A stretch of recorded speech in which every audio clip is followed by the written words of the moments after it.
गुरुदेव दंडवत प्रणाम स्वीकार करें ब्रह्मदेव। शिवो हम नमो नारायण हरिओ। निवेदन कर रहा हूँ कम। सब आनंद मंगल, सब कृपा है, दया है आपकी, आशीर्वाद है आपका। चलो बहुत बहुत अच्छी बात है। बहुत अनन्य कृपा है आपकी दीनानाथ। स्वास्थ्य ठीक है जी। अब की बार तो काफी टाइम हो गया। बस मैं यही माफी चाहने के लिए फोन किया। नहीं कोई बात नहीं। बस मेरी यही जो है गलती थी, त्रुटि थी बस। तो इसी के लिए मैंने जो है ना आज फोन किया। मैंने कहा आज होली है।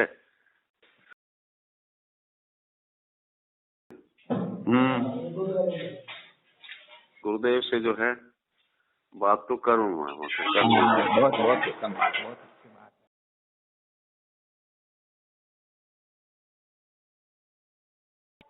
जरा पलक दबा कर देख और उसमें भी तीसरे हिस्से को देख। निमिष दंड भर एक बारा, एक बार सोच। ठीक बात है। सत्संगत दुर्लभ संसारा, संत की संगति दुर्लभ। बिल्कुल सत्य वचन। इसलिए ज्ञान की सीढ़ी पर पैर रखने के लिए सबसे पहली सीढ़ी है। ठीक बात है। प्रथम भगति तन कर संगा, दूसर रति मम कथा प्रसंगा, गुरुपद पंकज सेवा, तीसर भक्ति अमान। संत पहली सीढ़ी है। पहली सीढ़ी यही है वास्तव में।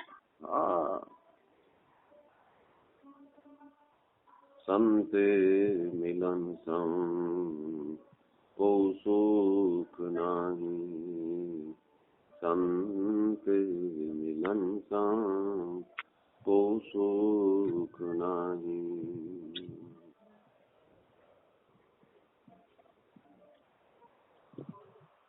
गुरुदेव बहुत उत्तम, बहुत उत्तम। हाँ गजब है। ये ऐसे समझ में आ जाए तो फिर जीवन में क्या शेष रहता है। ये तो मास्टर का भी एक प्रकार से। बस ये सब जो है आपकी कृपा से सब कुछ है। अति उत्तम है। मेरा मन जो है ना आज सुबह सुबह कर रहा था गुरुदेव से आज बात करूंगा। अच्छा, बस बहुत अच्छा किया। जो कुछ भी जैसी भगवान की प्रेरणा हुई, जैसी उस परमात्मा की प्रेरणा हुई, अति उत्तम है। प्रसंग चला, कुछ कह पाया। बिल्कुल बिल्कुल।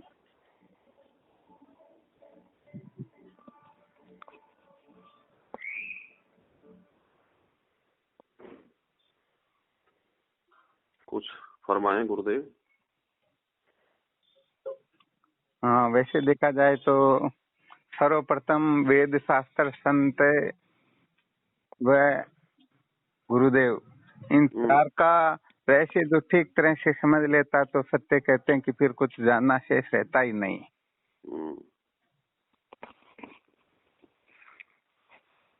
अलग से कुछ करने की आवश्यकता भी नहीं होती है। इनकी मर्यादा में रह करके इनके समत जो साधन वजन विचार मंथन करता, अनुभव करता है, समझो ध्रुव सत्य होता है। फिर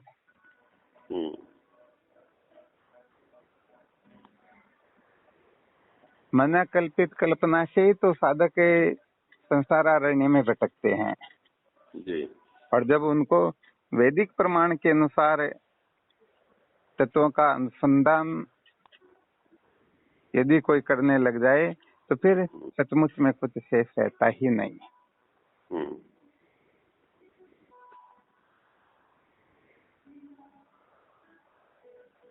होता क्या है कि बिना प्रामाण्य की निष्ठा भी नहीं होती है। अपने मन से कितनी भी कल्पना करो, परंतु जब तक वेद शास्त्र संत महापुरुषों का प्रामाण्य हम स्वीकार नहीं करते न, तब तक भले ही हम कल्पना करेंगे परंतु वैसा अनुभव या वैसी निष्ठा होगी नहीं।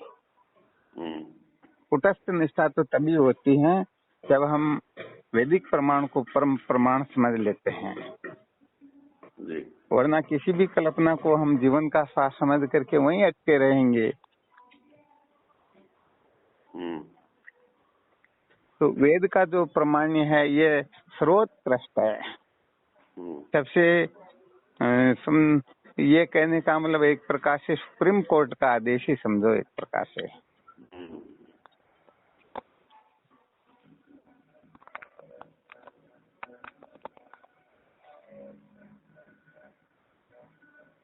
और वेद भगवान परम प्रमाण इसलिए भी है कि ये अपुरुष ही हैं,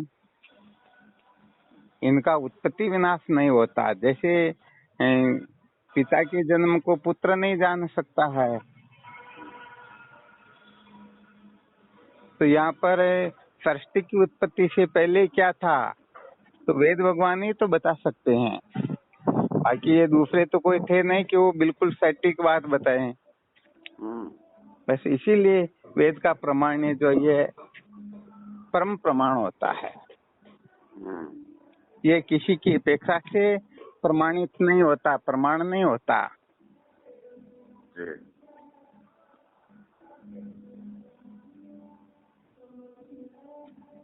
ईश्वर के वास्तविक स्वरूप का दिग्दर्शन करवाने वाला यदि कोई है तो वह है वेद भगवान। इसी अर्थ में वेद भगवान परम प्रमाण होते हैं। वेद में भी फिर कर्म, उपासना, ज्ञान, ये तीन भाग चलते हैं। तो इनमें ज्ञान जो है इसको मस्तिष्क कहा गया, जिसको उपनिषद भी कह सकते हैं, वेदांत भी कह सकते हैं। तो बाकी जो 96,000 जो मंत्र होते हैं, 80,000 मंत्र तो कर्म के, 16,000 उपासना के, 4,000 ज्ञान के। तो ये 96,000 मंत्र तो अपने को योग्य बनाते हैं, अंतःकरण का शोधन करवाते, अंतःकरण को शुद्ध करवाते, अनंत जन्म के पापों से छुटकारा दिलवा करके तत्व की जिज्ञासा जागृत करवाते हैं। बाकी जो 4,000 मंत्र है ये वस्तु का विवेचन करते हैं। इन 4,000 मंत्रों को ही उपनिषद कहा जाता है। तो उपनिषद जो है ये है परम प्रमाण। क्योंकि मस्तिष्क को काट करके कोई धड़ को रखना चाहे तो वह किसी काम की नहीं होगी। महत्व तो केवल मस्तिष्क का होता है। इसीलिए कहने का मतलब अंतःकरण का ठीक प्रकार से शुद्ध हो जाए, शुद्ध हो जाने के पश्चात फिर ब्रह्म विचार की ओर प्रवृत्त होना होता है। तभी उनका वो पूरा जीवन का साधन भजन सब कुछ सार्थक हो सकता है। जैसे अच्छे से अच्छा भोजन क्यों न बनाया हुआ हो, परंतु जब तक उसको ग्रहण नहीं करते हैं तब तक वो सार्थक नहीं हो पाता। बना करके रख दिया तो कुछ समय के बाद में तो बेकार हो जाएगा। पात्र को बहुत अच्छा कंप्लीट कर लिया, साफ करके सब कुछ करके, परंतु उसमें समय पर वस्तु नहीं डालेंगे तो धीरे धीरे अपवित्र होने लग जाएगा, फिर मलिन होने लग जाएगा। तो ऐसे ही 96,000 मंत्रों के द्वारा अपने को जो सिद्धि प्राप्त करनी है वो प्राप्त करके फिर ब्रह्म विचार की ओर प्रवृत्त हो जाएं तो ये सारा का सारा सार्थक हो जाता है। ये विशेष बात होती है।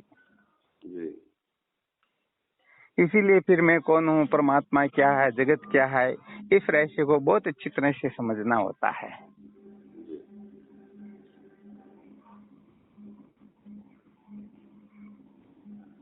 तीन प्रकार के जो उपदेश होते हैं वेद भगवान में स्वयं में 3 प्रकार के उपदेश है। रोचक भी है, भयानक भी है और यथार्थ भी है।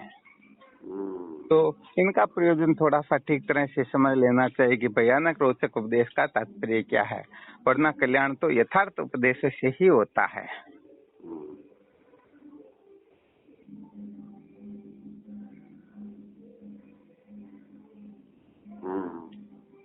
यथार्थ का मतलब जगत की असलियत को समझना, परमात्मा के असली स्वरूप का साक्षात्कार, यही इसलिए उपदेश है।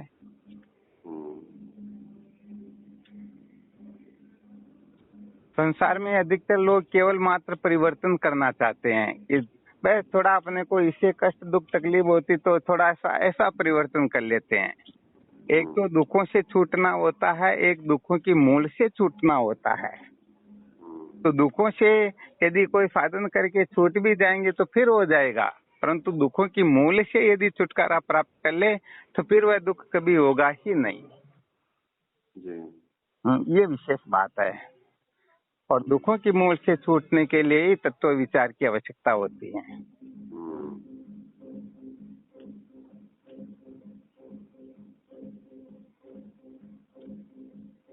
भक्ति जो है ये संसार से जो अपना नाता रिश्ता संबंध उसको तोड़ा करके भगवान के साथ में संबंध जोड़ देती है, और ज्ञान जो है भगवान के असली स्वरूप का साक्षात्कार करवा देता है। जो साधन रूपा भक्ति है वह भगवान से नाता जोड़ती हैं, और जो फल रूपा भक्ति है वो भगवान के स्वरूप का साक्षात्कार करवा देती है। जो फल रूपा भक्ति उसी को ज्ञान कहते हैं, वरना भक्ति और ज्ञान एक ही बात है। भक्ति ज्ञान में कोई अंतर नहीं है। यहाँ पर ज्ञान के रूप में जो वर्णन किया जाता वो भक्ति जो है तत्व की खोज होती है। स्वस्व रूपानुसंधानम भक्ति वित्ते विधीयते। भगवान शंकराचार्य जी महाराज विवेक चूड़ामणि में लिखते हैं, अपने वास्तविक स्वरूप की खोज करना यही वास्तव में भक्ति है।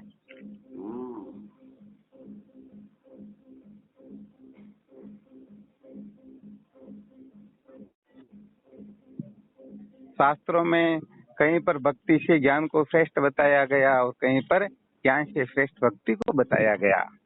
इसका तात्पर्य यही है कि जिस जगह पर भक्ति से श्रेष्ठ ज्ञान बताया गया वहाँ पर भक्ति का मतलब साधन भक्ति है, और जहाँ पर ज्ञान से श्रेष्ठ भक्ति को बताया गया वहाँ पर ज्ञान का अर्थ परोक्ष ज्ञान होता है।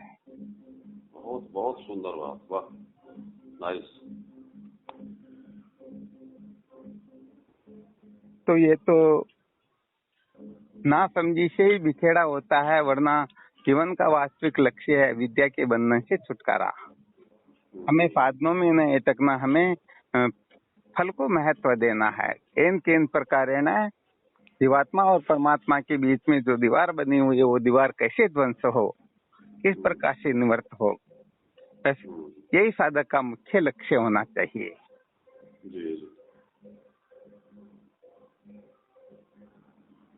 बहुत बढ़िया बात, बहुत बहुत सुंदर बात, वेरी गुड। हाँ, समस्त साधन जो वैसे देखा जाए तो सिद्धांतिक दृष्टि से देखा जाए तो समस्त साधन त्याज्य भी है और ग्राह्य भी है। जैसे भूख लग रही हो तो भोजन को ग्रहण करना होता है, और क्षुधा की निवृत्ति हो गई तो भोजन का त्याग भी करना होता है। तो ऐसे ही सारे के सारे साधन प्रयोजन के अनुसार ग्रहण किए जाते हैं, प्रयोजन की पूर्ति होने पर उनका त्याग भी कर दिया जाता है। परंतु ग्रहण त्याग का जो अधिष्ठान है उस अधिष्ठान को जाने बिना ये सारे के सारे साधन भजन जो है कृतार्थ नहीं होते, ये सफल नहीं होते हैं, फलित नहीं होते हैं। इसलिए वेदांत विचार जो है ये है वास्तविक परम सिद्धांत, ये है महामंत्र। ज्ञान बिना यारो मिटे नहीं रोना, धर्म ते विरति योग ते ज्ञाना, ज्ञान मोक्ष पद वेद बखाना। वाह वाह, धर्म ते विरति, धर्म ते विरति, मोक्ष ते ज्ञाना, योग ते ज्ञाना, धर्म ते विरति योग ते ज्ञाना, योग ते ज्ञाना, ज्ञान मोक्ष प्रद वेद बखाना। बस बस बस, ये है महामंत्र है। कागभूषण जी गरुड़ जी तो यही बात कह रहे हैं। हाँ, बिल्कुल बिल्कुल सत्य है। धर्म ते विरति, योग ते ज्ञाना, ज्ञान मोक्ष प्रद वेद बखाना। तो बस ये वेद का सिद्धांत है कि मुक्ति जो होती है तमेव विदित्वाति मृत्युमेति नान्य पंथा विद्यते नाय। आत्म तत्व को जान करके ही जीव मृत्यु का अतिक्रमण कर सकता है, इसके सिवाय और कोई रास्ता है ही नहीं। तो समस्त प्रमाणों का जो सिरताज है तब वेद भगवान, हाँ, वेद भगवान का जब निर्णय हो जाता है ना, वेद भगवान जब संकेत कर देता है तो फिर उसको काटने की, खंडन करने की सामर्थ्य किसी में होती ही नहीं।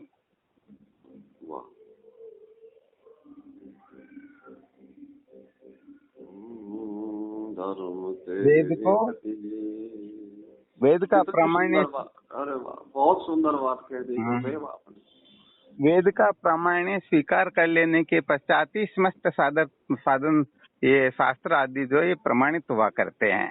तो जिन जिन महापुरुषों ने वेद का परम प्रमाण्य स्वीकार करके फिर भले ही कर्म का, भले ही उपासना का, भले ही भक्ति का, किसी भी साधन का निरूपण किया हो, वो बिल्कुल 100% सार्थक है। और जिन्होंने वेद प्रमाण्य का तिरस्कार करके फिर बड़े से बड़े, उत्तम से उत्तम सूत्रों का भी कथन क्यों न किया हो, वो सचमुच में उत्तम जिज्ञासुओं के लिए अनादरणीय ही है। हाँ, वो किसी काम के नहीं है।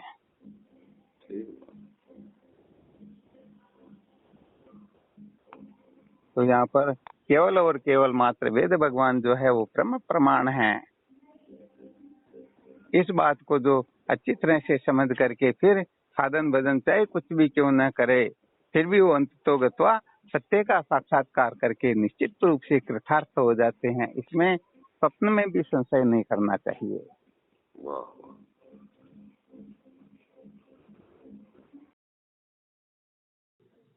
महाराज जी, जो वास्तविक संत है ना, वे संसार में वास्तव में बड़े दुर्लभ हैं और भौतिक जगत में उनकी पहचान नहीं है। ठीक बात है। हाँ, भौतिक जगत में संत की पहचान बहुत मुश्किल से या बहुत कम होती है। इसलिए संतों का रखवाला भगवान है। बहुत अच्छी बात है। इसलिए मेरी भगवान से यही प्रार्थना है कि संत भगवान जहाँ भी रहें, परमात्मा ऐसी कृपा करो उस पर, ऐसी कृपा करें संतों पर। ठीक बात है। ताकि ये ज्ञान की धारा बहती रहे, ज्ञान की धारा बहती। बहुत उत्तम है। एक तरफ आपका आशीर्वाद हो गया तो दूसरी तरफ जो है शिष्य भाव से हम भी आपके दीर्घायु की कामना करते हैं गुरुदेव। होली के पावन अवसर पर चलो, बहुत भगवान आपको खूब खूब सानिध्य प्रदान करे।